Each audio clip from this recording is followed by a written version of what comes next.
Hi, I'm Amy. Hi, I'm Lani. And welcome to Adulting with Amy Amy and Lani.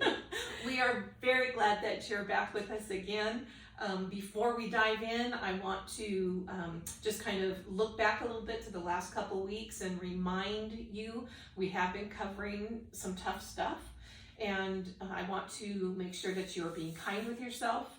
And if you're discovering that you need some extra support, whatever that might look like, maybe it's a professional support or just an extra mentor or something, that you're doing that. Please be taking care of yourself. Make sure you get the support you need. Lani and I see this as something that's a fun way to examine some tough stuff. But if it's too tough, get the support you need. Okay. So after all of those heavy topics for the last two videos, we're going to move into a positive attitude toolbox. We're going to supply you with some information and even some downloadables that you will have access to help you on this journey. So let's start with developing gratitude, an attitude of gratitude and thankfulness. This sounds important. It is. Lani, have any studies been done on this topic? Oh my goodness. So, UCLA did a study. It did a review of 70 studies that include responses from more than 26,000 people, found an association between higher levels of gratitude and lower levels of depression. So, the more you're grateful, the more you're grateful, the less depressed you're going to be. Because it's like a magnet. They can't go together. Oh, the negative poles. Yeah. Genius. Oh. Genius way of expressing it. Continuing with those same studies, they have determined, and again, well, not again, but fact check us.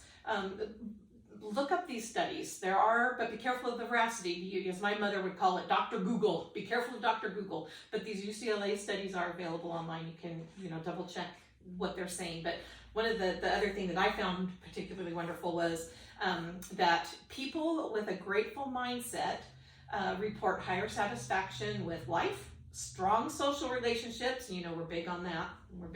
That's that sport. And more self-esteem than those who don't practice gratitude. Yeah. Impressive. It's profound. Well, and let's be frank. I mean, we all know that one person who's just a downer to be around. Oh, yeah. Actually, I can't think of somebody like that right now because my social circle is just the best. Anyway, well, what next? Well, gratitude can be a coping tool for anxiety. Regularly practicing, I have a hard time saying that word. Regularly practicing gratitude combats negative thinking patterns by keeping thoughts focused on the present. And that is very true. Say that again, because that's a good one. The regularly? No. The state that point in the study. That it combats negative thinking patterns by keeping focused on the present. So, if you have surrounded yourself with positive friends who lift you up, if you have been decluttering, you've got a good self-esteem starting, you're doing a gratitude journal, all these are really positive. Well, you can't have a positive and a negative at the same time. I like it. Okay. Several studies have shown that a grateful mindset, this is again from the UCLA website, not their website, from their study, that a grateful mindset positively affects the biomarkers, those are physical markers in our blood, in a blood test, that are associated with the risk for heart disease.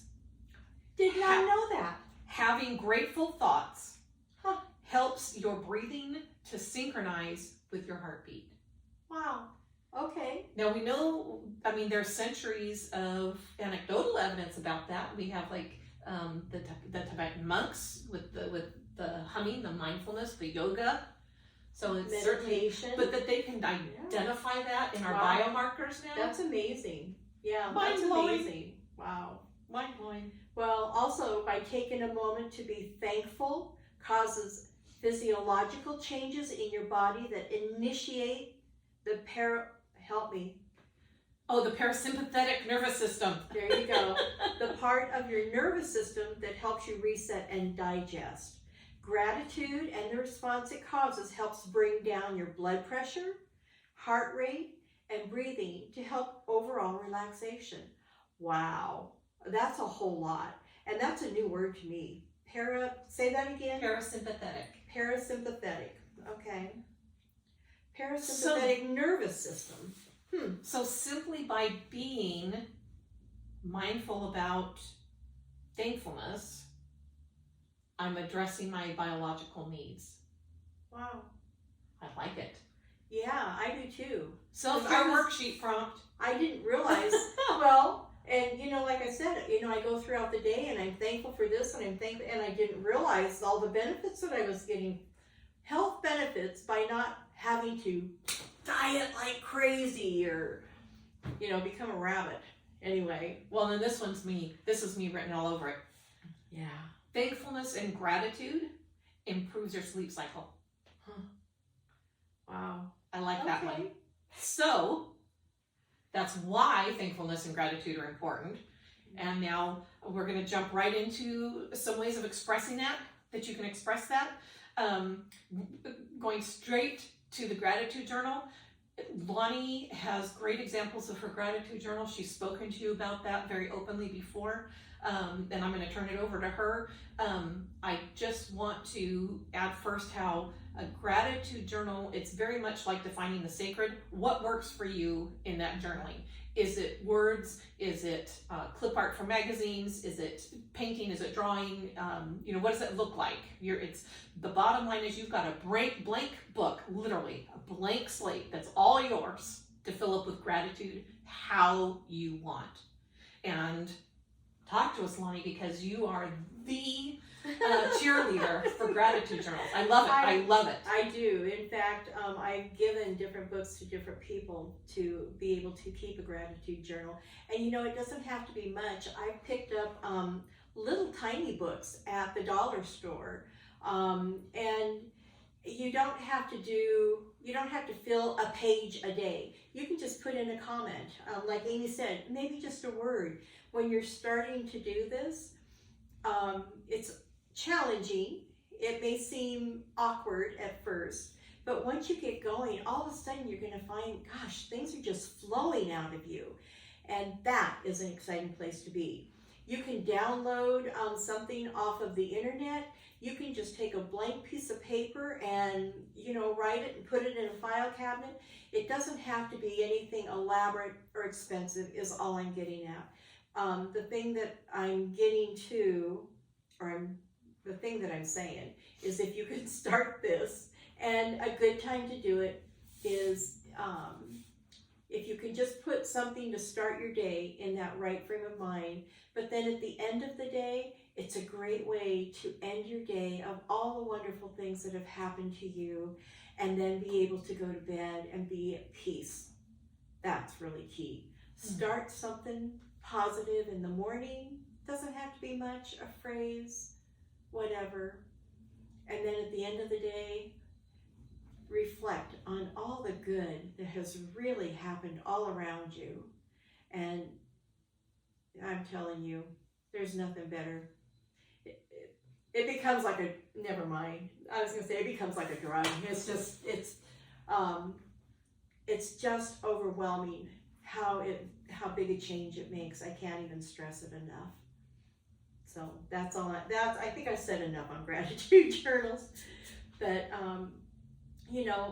making sure to say your thank yous and your I love yous. And you can do that in the gratitude journal, but it really makes a difference. I think Amy addressed it in our intro. Being able to in the post office, maybe you see a gentleman who's got a nice colored shirt on. It looks good with his complexion, and you compliment him on his shirt. Or a woman who's wearing a beautiful scarf or her earrings, It doesn't hurt to be nice. It doesn't hurt to be nice. And you lift somebody's spirits by doing that. So thank yous, I love yous, encouragement. And you know what? When you say something kind and you see their face light up, it affects you. Yes. In a very positive way. You had the power to change that person's moment. Yes. And possibly their day and possibly their life. Yeah. Sometimes they're easy to forget. It's very easy to sort of take a positive relationship for granted, accidentally. For example, we just did this morning. We hit the door running. It was, Lani was unavailable over the weekend. She had some things happening. I had some things happening where, so I got in and immediately it was, I've got that outline for you, whatever, and as we sat down, I went, "Hi, Lani. I love you. Thank you for hosting us again." And that was a full reboot. Yeah. A full reboot. And it wasn't that I was taking advantage of her. We were on the same page, which is great. Yeah. But let's do those reminders. And something else that I was reminded of when Lani was Johnny. Who's Johnny? I have lots of Johnnies. My grandpa was a Johnny. When Lani was talking about the gratitude journal, it reminded me that I once had a client who was coming out of an abusive situation and was very fearful of putting things in writing. Anything in writing had a very negative connotation to her. And yet she wanted to be able to do this gratitude journal. And so what we set up was she emailed them because she was on her own at this point. She did have her phone and she would email them to me and the subject line was just gratitude journal. So she had it in her sent folder. It wasn't that I was commenting on it. It just was that for her, she was putting it out to the universe that this is what happened today that I was grateful for. And she knew that she was being seen. So maybe you've got someone in your life where you can do that, and I think in general sometimes we do that with friends. Oh my gosh, this good thing just happened. I just got this good test result. Your gratitude journal is different. It's much more personal, much more. But that takes a while. Clutter. Yeah, it's a while. It takes a while to get there. Because when you're first starting off, it's hard to go that deep. You're just learning how to put things down. And, but like I said, as you grow through that and you get through the basics of what you're grateful for, you're going to find that your journaling will become deeper and more personal through the process. It's just the natural evolution of journaling and gratitude. Yeah. Which is what that, in part, what saying your thank yous is. I am grateful today that I had 10 minutes to just sit in the sunshine. Thank you, sunshine, for being there for me, But of course, we're talking with those thank yous and those I love yous, channeling back into relationship, because really all human behavior is about relationship. And so what does that look like? We've, as we've already touched on, I've had some really tough things go on in my life, in my past, and one of the things that my children and I have been very grateful for is that we did always say our love yous, because there have been times where that love you was the last contact, and it does something to speak it out. Our brains are goofy. When our brains hear our voice saying something, it crosses the corpus callosum. You don't need to know this. The bottom line is when we speak something out, it's that whole sort of speaking power to truth thing. Speaking out that I love you means I have a concept of love. Speaking out my thank you means I have a concept of that gratitude and that reciprocity.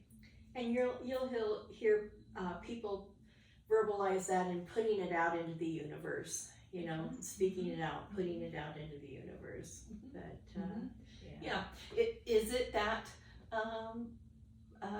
casual conversation? Is it in your private journal? Is it in your prayer life? Is it your mantra as you're sitting by the seaside? But do it. Yeah. Do it. Yeah. Do your journaling. Do your thank yous and your love yous. And then we move into sort of that whole concept of why are we doing that? Well, there's a mindfulness to that present moment. Yep.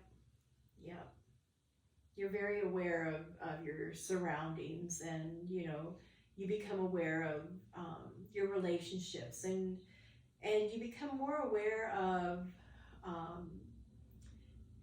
you notice people's reactions when you're talking about different things, little things that maybe you wouldn't have picked up on before, but when you're in that mindfulness present, maybe it's the way they tilt their head that they're trying to understand what you're saying. Maybe you need to rethink what you're saying. Maybe did you say something wrong? You become more aware of the relationships, which is a sweet place. It's a sweet place. Which touches on a concept that is much deeper for another time, but that idea that we are responsible for our presentation. We are not responsible for the reception.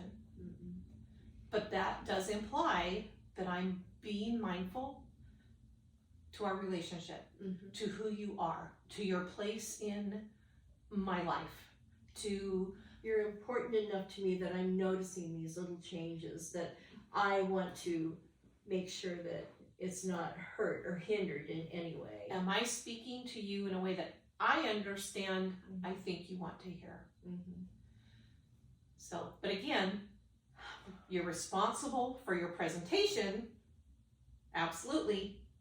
Be mindful, be thankful, be respectful, but you're not responsible for the reception.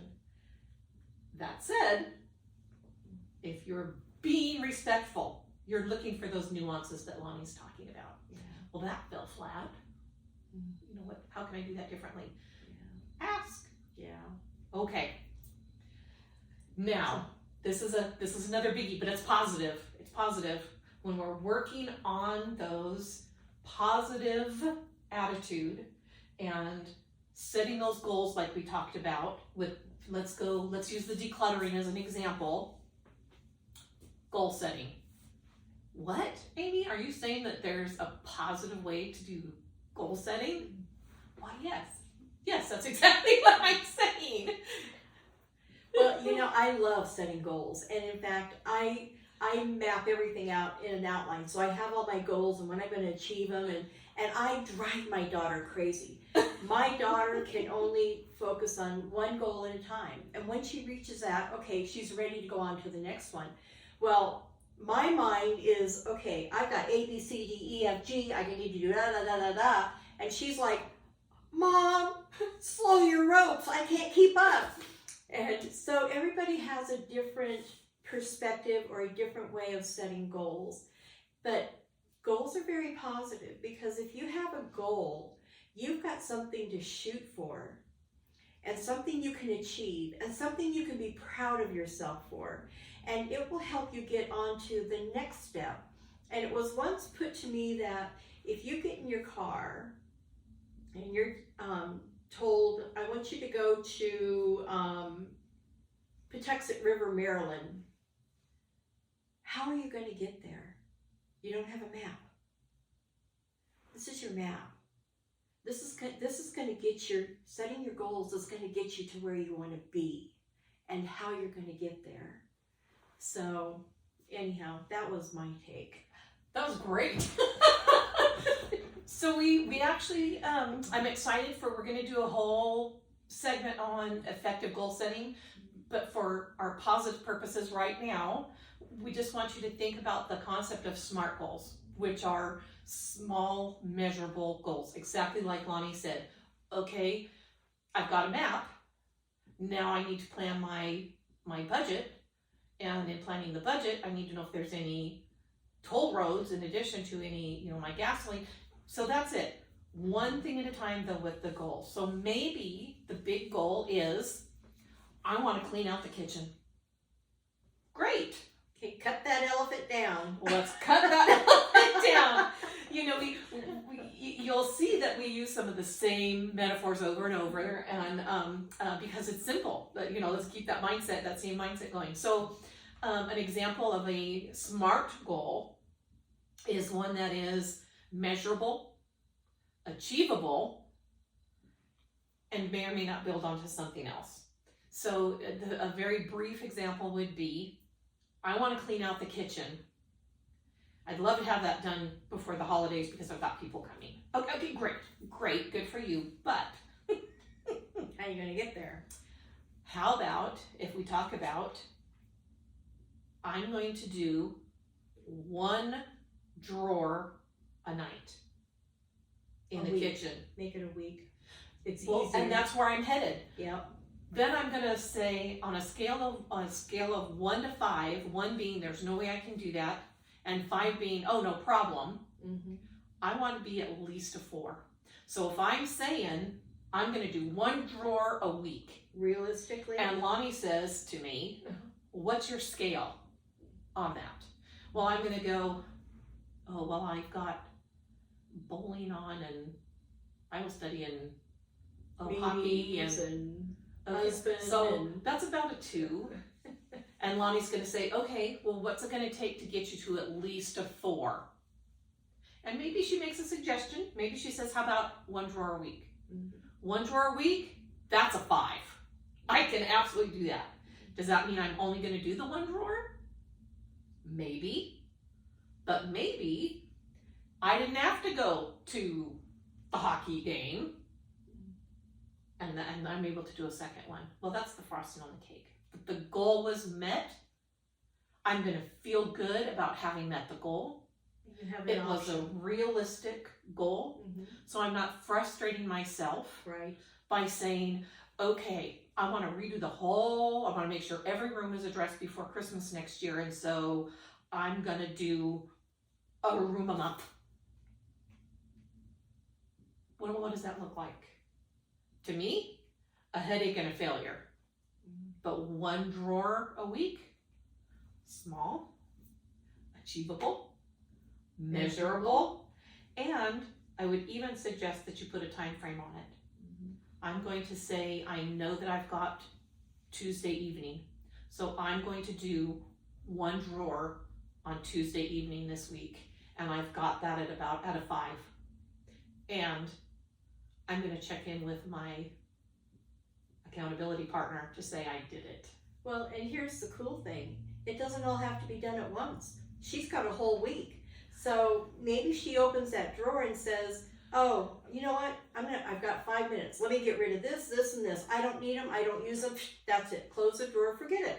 Come back to it another time when you've got another 10 minutes. Open it up and say, oh, this doesn't belong in this drawer. Put this away where it belongs. Put that away where it belongs. Close up that drawer. Now, by the end of the week, guess what? She's got a very neat, tidy, organized drawer.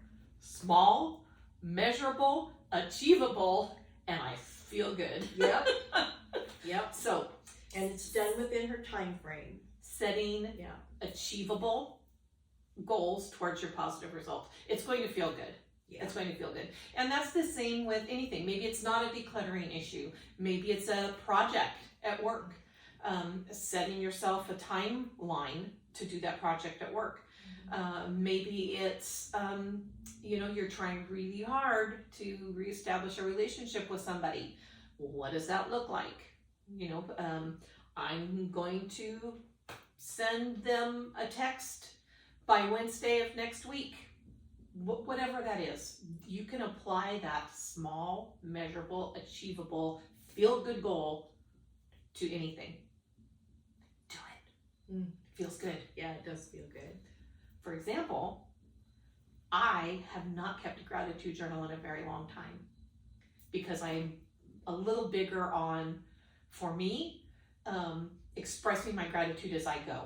And I was sharing with Lani, even a stupid, I know that sounds like a negative self-talk, but it was silly. I was moving some chairs. This was a while ago, and I dropped it on my foot. And it hurt. That was my Will Smith from Men in Black moment. And it hurt. And the first thing out of my mouth was, oh, thank you, those nerve endings work. Because, right, I don't have leprosy, I'm grateful. But we like to do a call to action. And I'm going to do for myself a goal call to action that I am going to, by the next time we're together, so I've got giving myself a week to start a gratitude journal.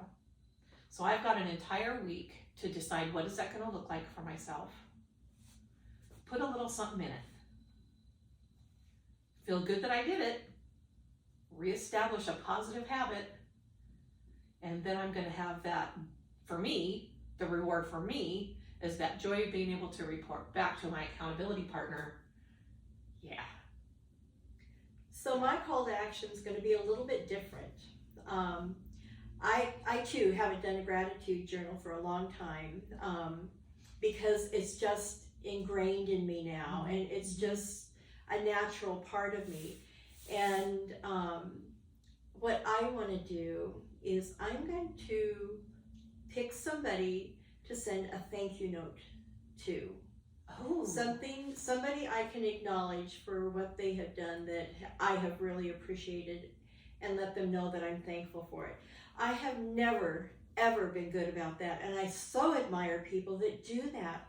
And I've always wanted to do it, but I just don't. So I'm going to do a thank you note before our next podcast. Okay. And you can be my accountability partner too. Okay. So there you go. Okay.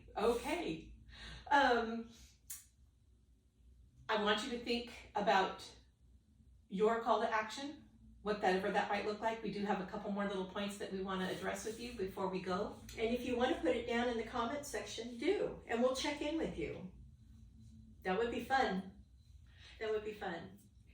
None of this is about shaming or embarrassing. It's about encouraging. So if you decide, you say, I'm going to do a gratitude journal by Friday morning, and that doesn't happen because XYZ, great. You learn how to refine your goals. Mm-hmm. Whatever the goal is. Whatever it is. Anyway. So, again, we will have downloads to help you with your affirmations, help you suggestions to get you started on how to reward yourself for good job done. Because you do need to acknowledge to yourself things that you've accomplished and been able to complete. You just mentioned affirmations. Is there more about that we want to say? We haven't really talked about that concept of affirmations and visualization as it might apply to your mindfulness. Well, the self-affirmations, we have talked about it by putting I use sticky notes on my bathroom, and she uses the dry erase markers. Her and her husband use the dry erase markers on their mirrors and windows, whatever, at their home.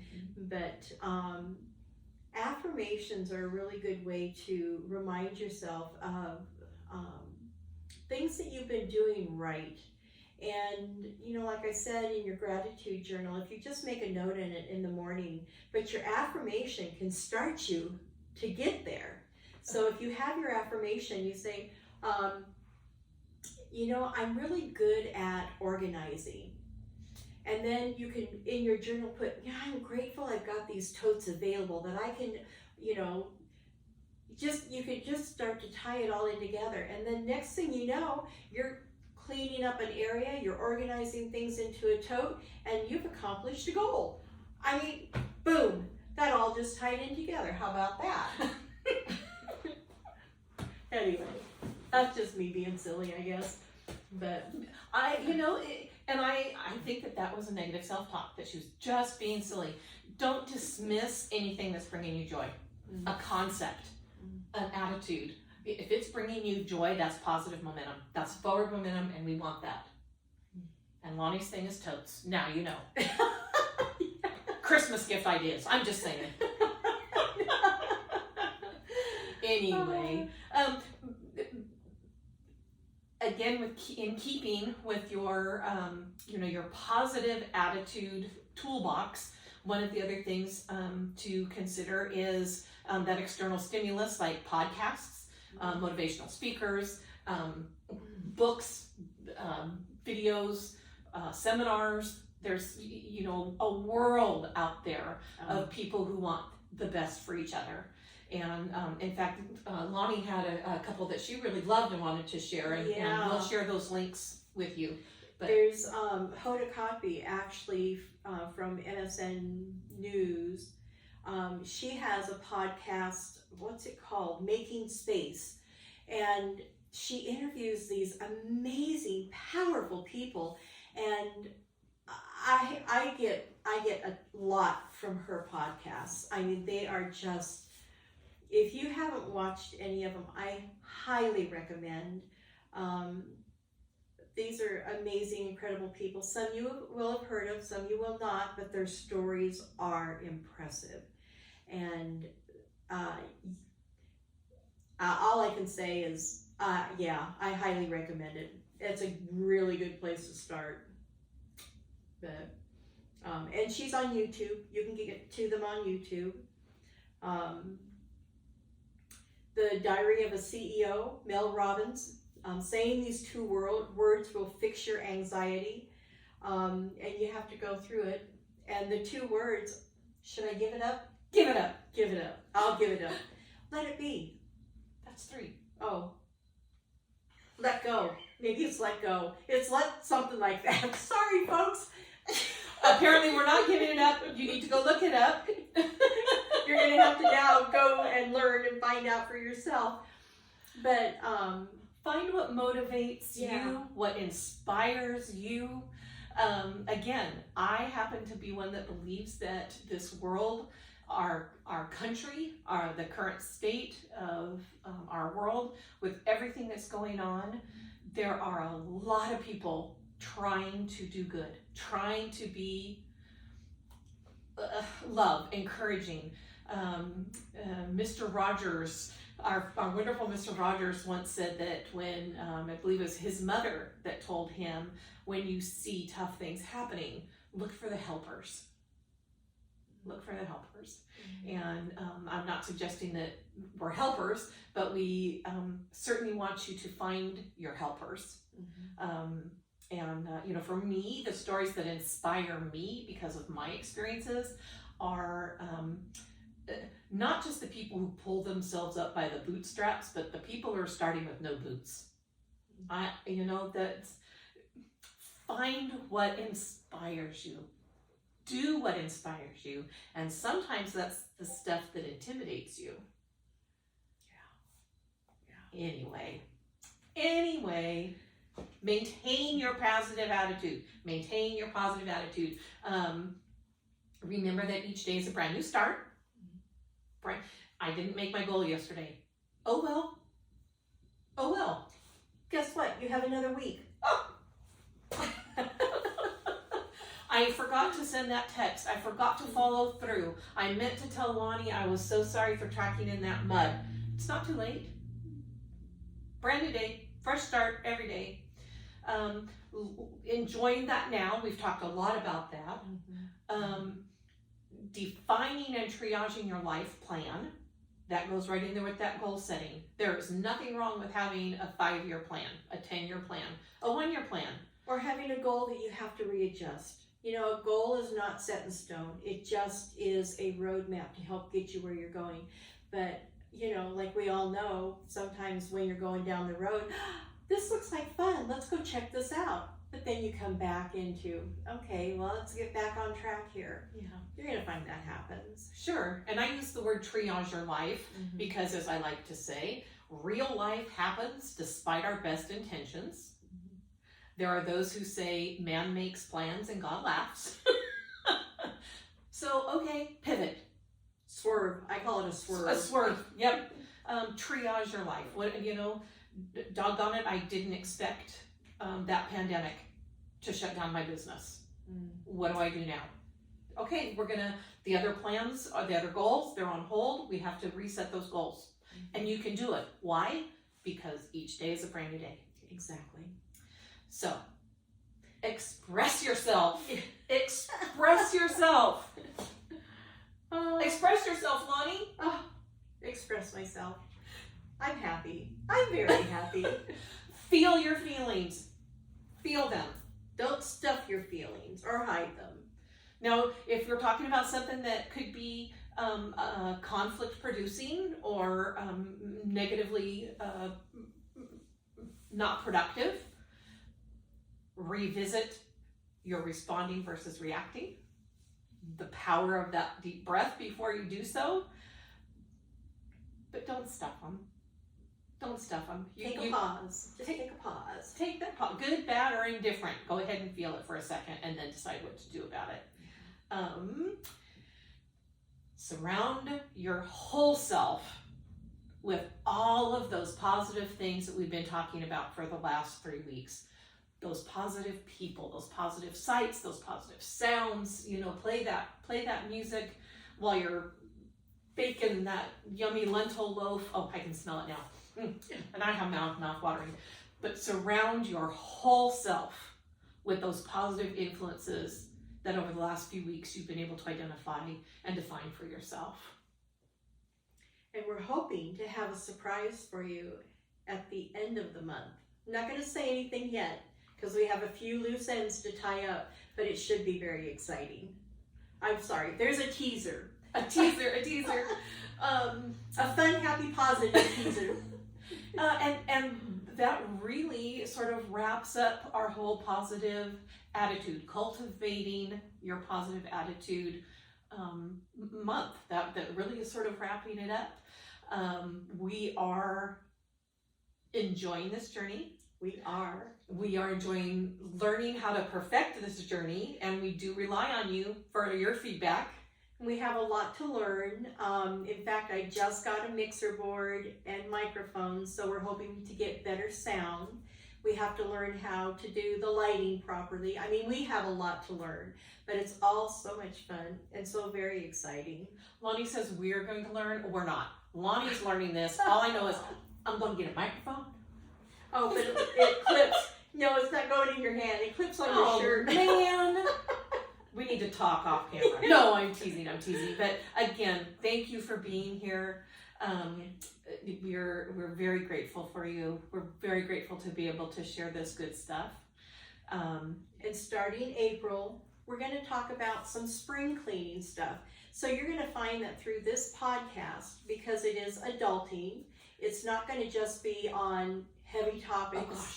Oh, gosh. We're also going to talk about life skills. We're going to do spring cleaning of your house, inside, outside, your vehicle. What kind of cleaning supplies you might want to use. We'll talk a little bit of, there's different subjects we've got coming up. That'll be a lot of fun. So it's not going to be all heavy topics. There's going to be some light, fun, airy things too. Yeah. So, and we want to hear from you. What do you want to hear about? My youngest biological son was useless to me. I said, so this is what we're doing. Shout out to my Jordan. This is a shaming behavior. I said, this is what Lani and I are going to be doing. And what are some things you wish we had covered as you were growing up? And he said, oh, nothing, Mom, you did great. My kids would give you a laundry list. So we need to hear from you so that we can put together the things that are of interest to you, that are of help to you, because we are grateful for you. We are thankful that you're here. We are, and neither of us are thin-skinned. So, if you have a comment, things that we need to improve on, we'd love to hear that too, because we're not perfect. We know that, and we're okay with that. We know we need to improve. So if you want to help us along the way, please do. We'll take it as a compliment, actually, that you care enough to let us know what we need to improve on. Perfect. Again, we do have some documents available for you on the downloads.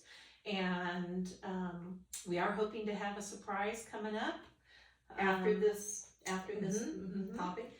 And I think that's what we've got for you. So thank you again for being here. Thank you for being you.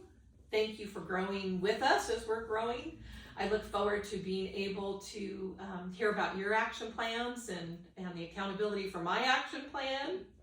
Yeah, you'll hear about us in the next video before the surprise is, we actually go into the surprise. We'll share with you how we did on our call to action. And anyhow, so then next time, starting April, it will be on the spring clean, like I said. So we wish you all to have a fabulous, positive week. And be well. Bye.